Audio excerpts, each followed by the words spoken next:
Very good opportunity to host this event, the book launch by Dr. Tham Pin Chin.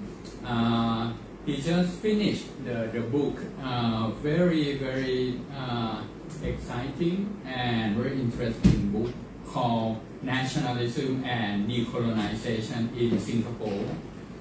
So the book analyzed the decolonisation movement in Singapore between 1953 to 1963, such a formative period, right, of Singapore history.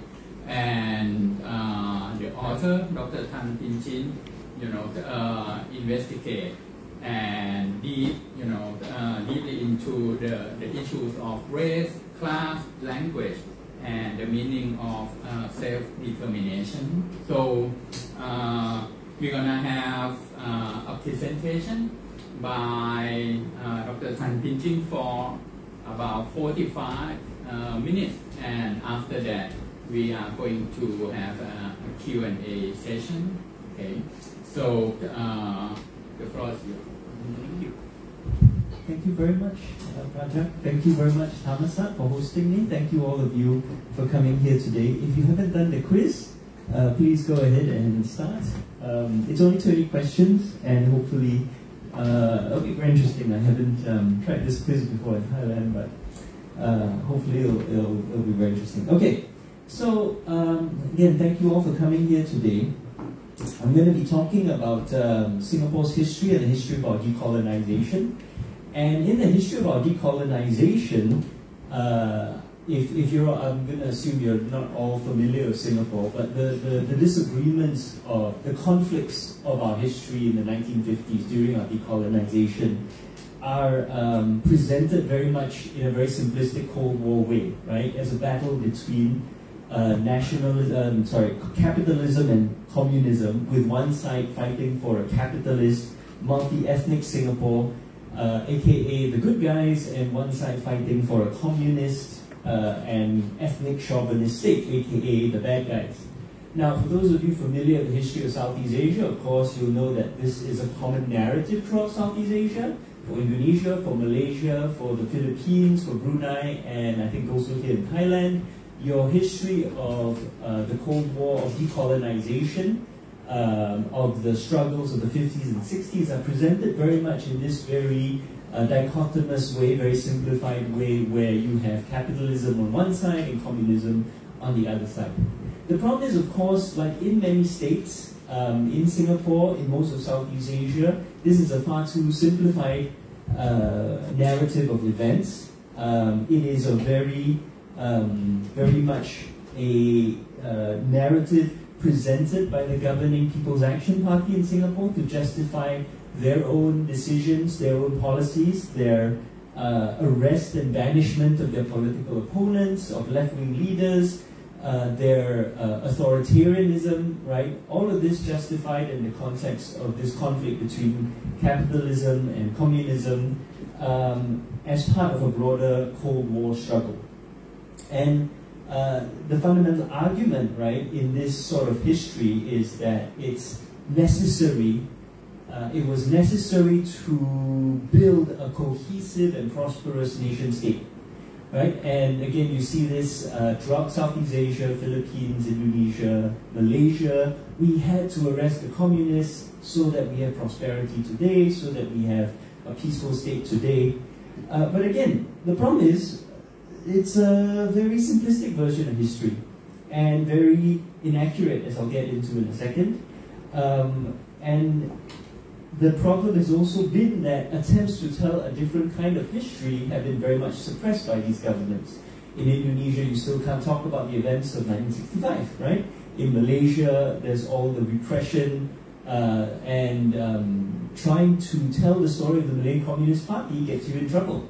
Right? In the Philippines, to this day, if you are an opponent of the government, they will red tag you and accuse you of being a communist, and that somehow justifies your arrest, your detention, your murder, even though it's 2024 and even China is not communist, Russia is not communist, but somehow it's still a cudgel they used to attack their political opponents. So telling this history is very problematic, right? But it's also, it's not just a political issue, okay? It's also the, has everyone done the quiz? Can I forward the slide? Everyone's tried the quiz? Okay. So the problem with our history is that it's told from very narrow points of view, right? The history of Singapore, right, is told largely from a very elitist English language point of view. It's very much reliant on British sources, but also the perspectives of English-speaking capitalist pro-colonial elites. I mean, it's like if Thai history was told from the perspective of people who only lived in Bangkok, or even only lived in, say, Ceylon, you know, or Sukhumvit Road, you know, rich elitist areas, right? That's the problem with the narrative, the main narrative of Singapore history. And I want to emphasize, it's not wrong, right? These people are part of the history, but it is very inadequate because they represent a very tiny percentage of the population. Moreover, the dominance of these elite English language perspectives has very much limited the historiography to this very narrow points of view, right? So the 1957 census records that a mere 0.2% of Singapore's ethnic Chinese spoke English as a first language. And in fact, there were more ethnic Chinese who spoke Malay as a first language, 1% of the population roughly, than English. The most spoken languages in Singapore in the 1950s were Hokkien, Teochew, and Malay, and then English. And only about 21% of people 10 years or older could actually read and write any English. And likewise, the capitalist and colonial elite were a very tiny minority. In 1957, about 19% of Singaporean households and 25% of individuals, so a quarter of the country lived in poverty, right? About 85% of the population was wage labor, blue-collar wage labor, right? Not even white-collar, blue-collar wage labor. And unemployment was rampant. Only 54% of the population 15 years and above were gainfully employed. So naturally, when these people looked around and they saw the exploitation of the colonial working class, they flocked to the trade unions, they flocked to the socialist movement, right, which argued for a better society, a fairer society, ending colonial exploitation. Right, so if you then try to tell the story of Singapore just from English language points of view, from elitist points of view, from very capitalist points of view, clearly you're not going to capture the vast majority of the population. Instead, if you want to tell the story of popular nationalism in Singapore, you've got to go with Chinese language sources, socialist sources, and these are the sources that are very much missing in the mainstream historiography, and they're the sources which I look at very much in my book. Okay, so you see the problem of Singapore history and our historiography already, right? But it's who are the people then who are missing? And that's a group that I call the Malayan left. Okay, and it's sort of a broad coalition. This isn't like a coherent, formal, structured group, but it's a broad group of fundamentally three large groups who were the most discriminated against in colonial society, and consequently hated colonialism and formed the common cause. You have the Chinese-speaking, the working class, and left-wing professionals and intellectuals. And these three overlapping groups were united by a shared experience, right? These different shared experiences of colonial exploitation, of social, cultural, and linguistic discrimination, of class discrimination. And they also shared an ideological approach on anti-colonialism, socialism, and Malayan nationalism. But fundamentally, they hate colonialism and they want to end it. They hate the status quo. They are the people who are the most discriminated against, and that's why they form a common cause. Okay, and for most of this period, this group is led by the political party that represented them was a left-wing socialist pro-labor political party called the People's Action Party, which was divided between a large working class trade union base led by Lim Chin Siong here on your left, and a tiny group of English-speaking professionals led by Lee Kuan Yew here on the right. Okay, and this is one of the things people forget about Lee Kuan Yew, that when he first won power, he was the leader of a radical trade union socialist party and implemented many socialist policies which formed the basis of Singapore's prosperity today. Now, what happened, of course, was that Lee, once he won power, accused Lim and his colleagues of being communist and used that to justify arresting and locking them up. And some of the left in the PAP left, the Malayan left, were locked up for almost for decades. One of them over 30 years. And our official history today continues to portray the PAP left, represented by Chin Siong here, as communist, but in reality the main determining factor of how an individual looked at colonialism and how they participated in Singapore's decolonization is really their perception and experience of colonialism, how they wanted to solve the problems caused by colonialism, how they defined Malayan nationalism, what kind of state they wanted after independence, right? And everyone perceives these issues differently. There is no one way of doing things. No one way of understanding what is going to happen after independence. And many people change their views depending on the circumstances. Circumstances change, they change as new ideas, new knowledge comes about, they change their minds. So we mustn't get caught up in labels, right? It's very easy when you look at history to get caught up in labels. Who's a communist? Who's a socialist? Who's a capitalist? Right wing, left wing?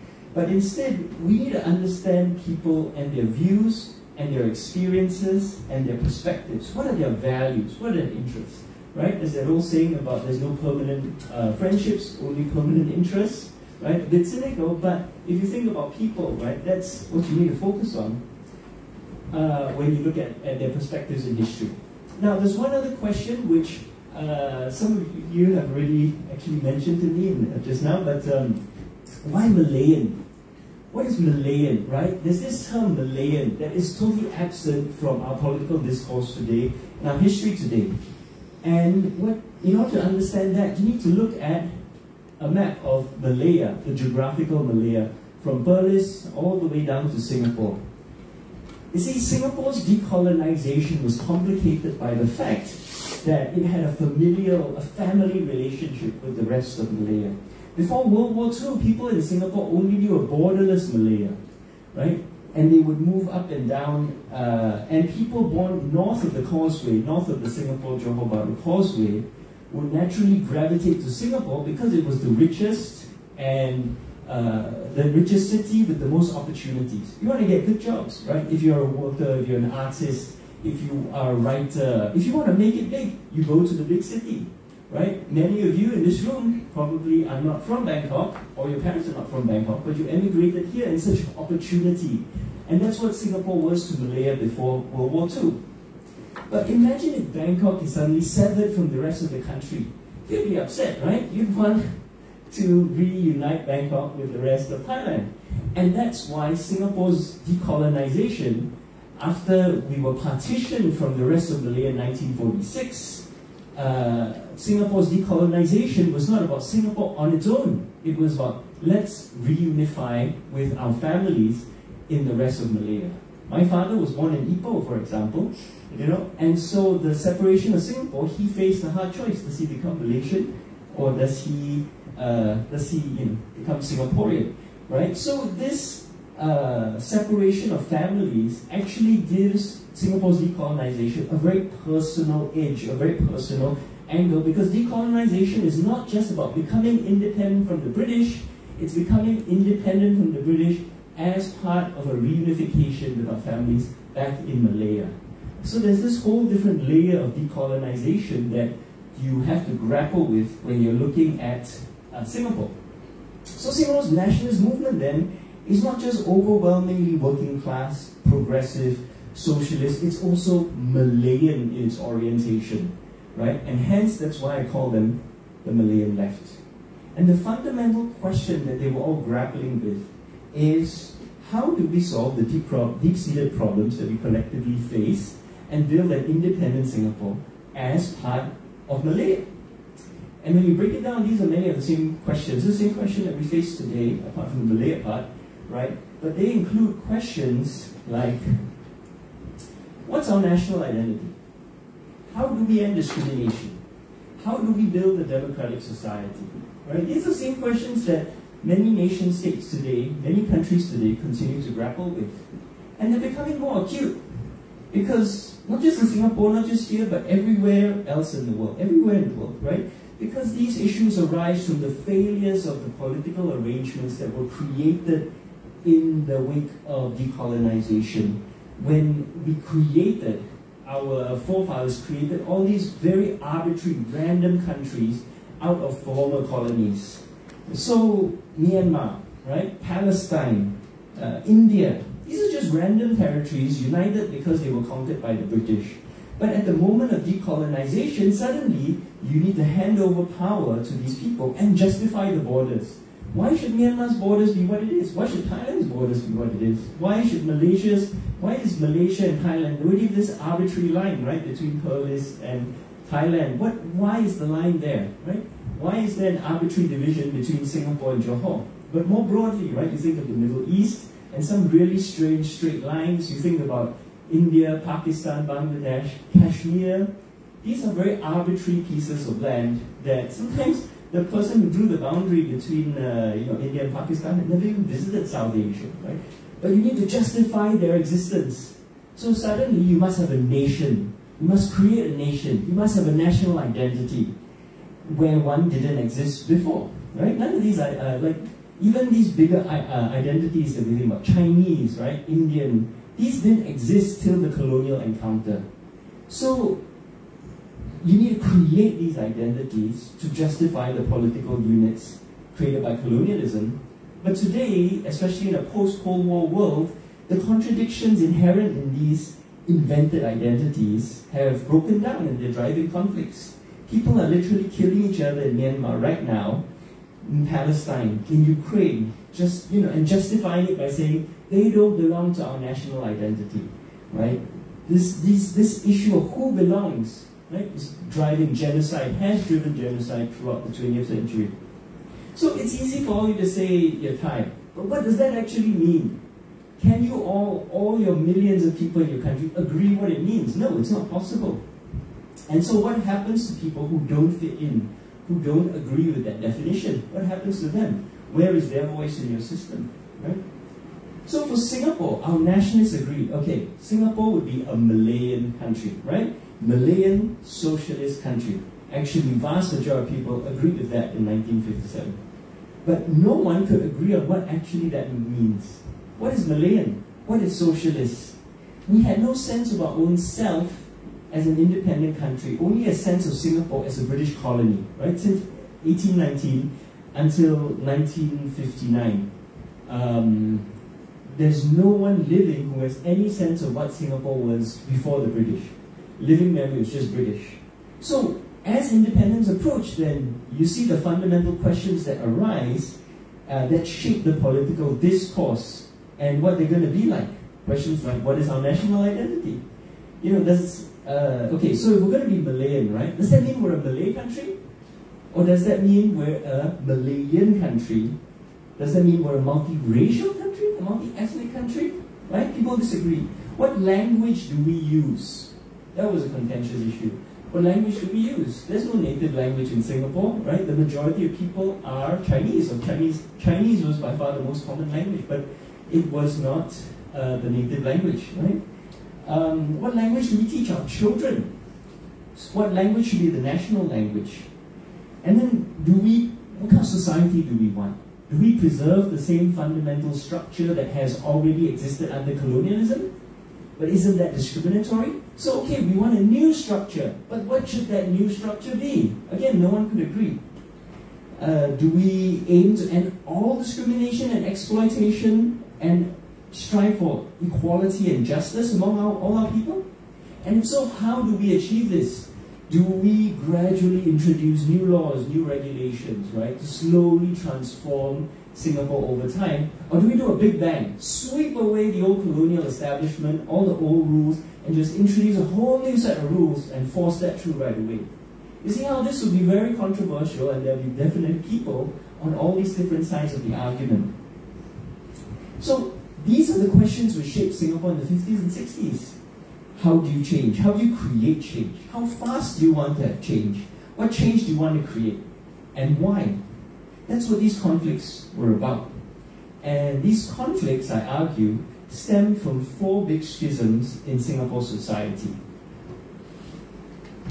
race, class, language and culture, and the meaning of self-determination. Okay, now, there are many examples which I narrate in my book. I don't have time to get into everyone, but what we're going to do now is I'm going to look at 3 case studies. Okay, we're going to go through three case studies to help us understand the complicated and intractable nature of these conflicts. And so the first question, what is our national identity? How do we reconcile the right of every community or person to practice their own culture and speak their own language? These are rights enshrined in the UN Declaration of Human Rights. They were part of the Bandung Declaration in 1955, right? But how do you reconcile that then with the idea that a country must have a single identity, and in order to have a really coherent single identity, you must all speak the same language? How do you reconcile that? And if we agree that Singaporeans must have one common identity and speak one common language to be a viable state, what should that identity be? So, Singapore, right, to give you some background, it's a plural state created by colonialism, where you have different linguistic and cultural groups who meet only in the marketplace to do business. So there was no established single identity, and the British argued that Singapore's post-independence national language should be English. They said, oh, you know, it's already the language of government. It's a neutral identity between all these different races. Should be English. Now, of course, Malayan nationalists totally rejected this because English was a colonial language. It would be discriminatory to so many of Singapore's, remember 80%, almost 80% of Singapore's people did not read or write or speak English, right? So how can you have a language that most people don't speak that is also associated with colonialism? So they argued Singapore's national language should be Malay. And you know, Singapore is a Malay island, historically part of Malaya, and also we want to reunify with the rest of Malaya, we need to speak Malay because that's what Malay speaks. And this was actually a very broad consensus that Malayan nationalists arrived at. Singapore should speak Malay. Malay should be our national language. The problem is that this was the only aspect of Malayan nationalism that our nationalists could agree on. Right? No one could agree on anything else related to Malayan identity. So the Malayan left, the groups that I've been talking about, right, who've been left out of Singapore history a lot, they generally believed that the best way to arrive at Malayan identity was to work towards a fusion of all the identities based upon a shared experience of nationhood, of colonial struggle. If we have differences, we can iron them out through a gradual process of negotiation and discussion. The Malayan left believed that all these differences that we had were surmountable if we just sit down and negotiate and talk it out. The evidence of the past 75 years, of course, has shown that this is very difficult with no guarantee of success, right? This sort of process.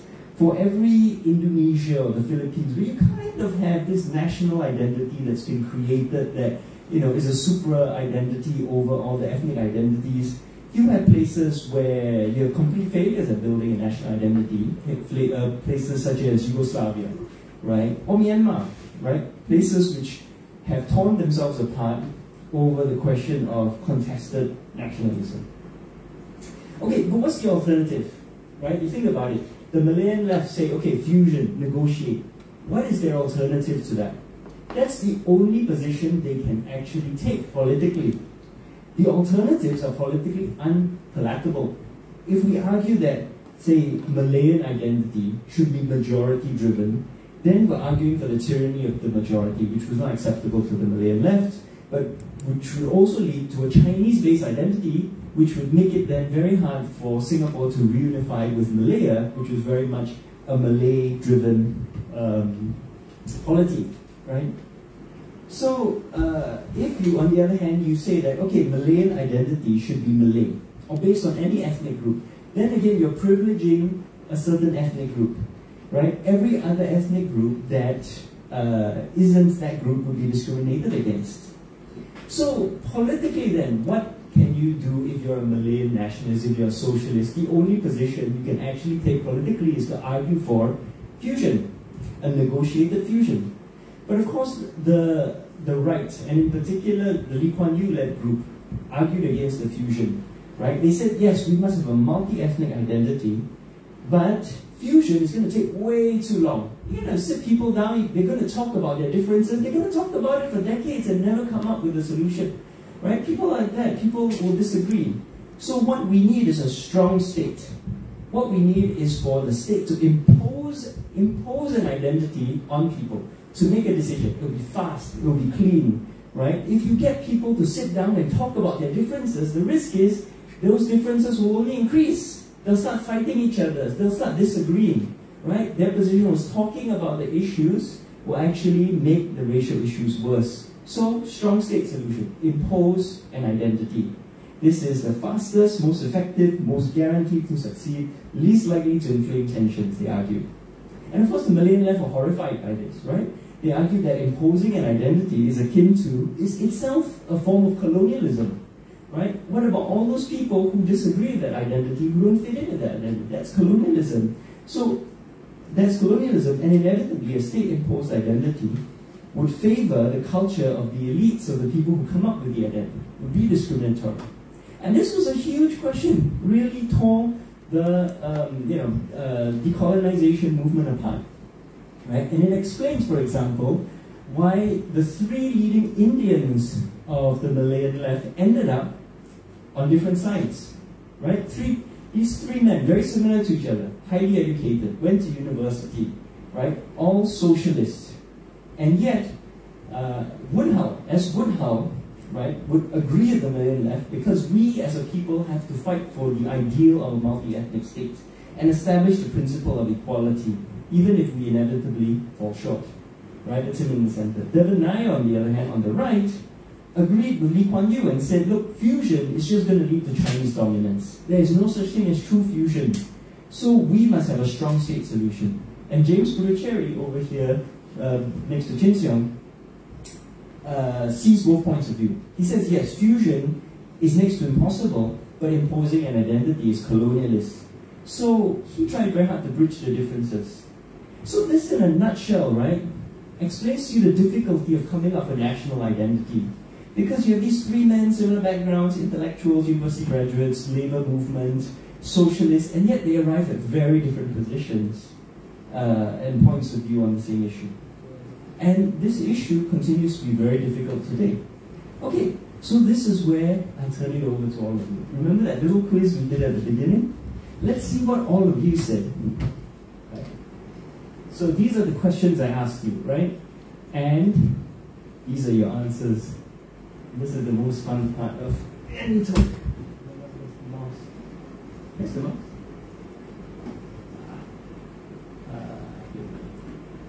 Okay. Every linguistic and ethnic group has the right to speak their own language, practical. All of you who responded agreed. 100% agreement. A country must have a single national identity. Okay, that's interesting. 4 of you agreed, and the rest of you, 7 of you, disagreed.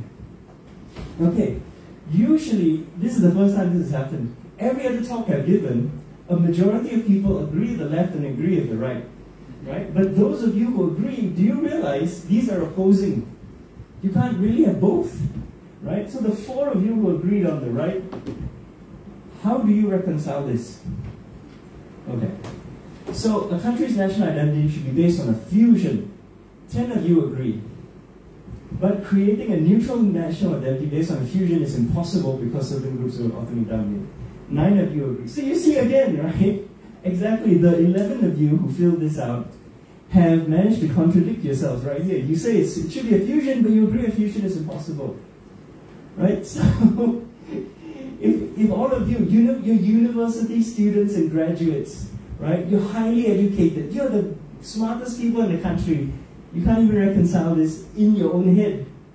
how much more so in our nationalist movement when this was literally the future of our country at stake back in the 50s? So let's look at the last question. If fusion is impossible, then strong state solution impose an identity. 6 of you agree, 5 of you disagree. And so you see the difficulty here, okay? You're almost evenly split right down the center. So if you then extrapolate this to the million people in Singapore in 1956, right? 1959, okay? But of course, what's the alternative? If you disagree, what's the alternative? Then you have to have faith that people can negotiate their own identity without the state. Do you have faith? Do you believe that we can sort this out ourselves? Okay, so let's go back to the presentation and let's look at another case study here. Okay. How do we end discrimination? Another major conflict which really shaped Singapore's decolonisation movement is how to end the systemic discrimination that existed under the colonial regime. Right? What you have in British colonial Singapore was that everyone who was not part of the British colonial elite was discriminated. So here's your first problem. Arguably, everyone who's not part of the British colonial elite can say and make a good case that they have faced systemic discrimination under the British. So how then do you address discrimination when everyone can say they were discriminated against? And then to complicate it further, the group that is arguably the most discriminated against, the Chinese-speaking, were also the biggest group, the majority of the population. Because the Chinese-speaking were discriminated, actively and systemically discriminated against since the 1930s, because the British believed that the Chinese-speaking were fundamentally disloyal to Malaya, right? And so it was a deliberate policy of the British in the 50s to destroy Chinese education. Chinese schools would produce disloyal citizens of Malaya, so we must destroy it and have all the Chinese go to English language schools. That was official British policy. So if you're Chinese speaking, you grow up in this context where you experience discrimination on a very deep cultural level, right? Where you see the government literally trying to destroy your culture, your language.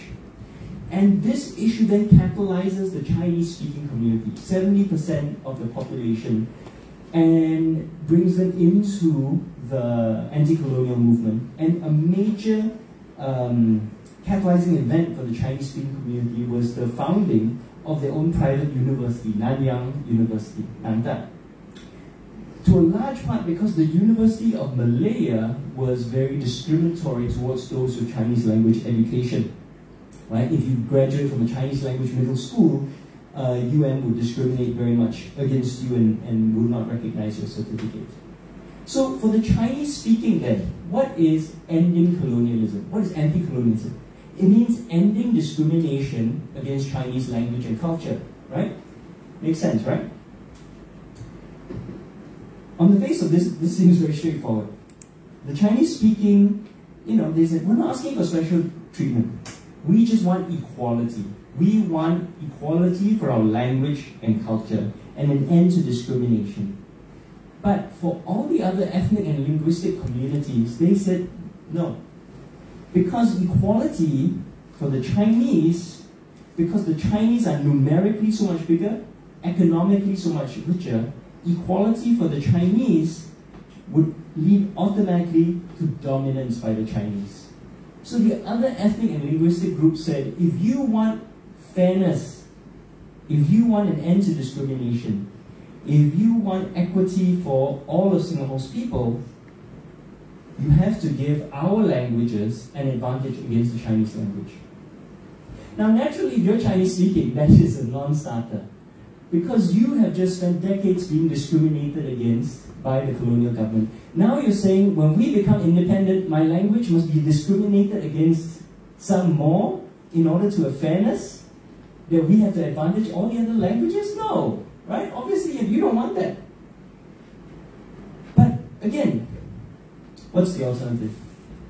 What is the political alternative to saying equality for all languages?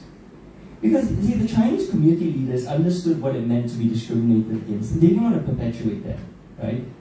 They believe in the Malayan identity, they believe Malay should be the national language, Nanyang Nanta taught Malay, you know, and the leaders understood the arguments that, okay, if our language is given equality, then the other languages will probably suffer. They understood those arguments.